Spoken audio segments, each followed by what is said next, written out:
మామయ్య కాబట్టి అడుగుతున్నాం. మామయ్య నువ్వు ఇంట్లో ప్రాబ్లం సాల్వ్ చేసుకో, రోడ్డు మీద కాదు కదా.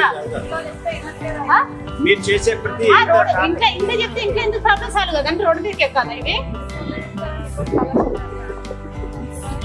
అడిగినా రేపు పొద్దున ఎంతమంది మీరు ఎంతమంది అన్నదమ్ములు ఒక్కడైన తర్వాత ఆయన రోడ్డు మీద పడితే ఎవరు చూస్తారు ఆయనకి? మేమే చూస్తాం.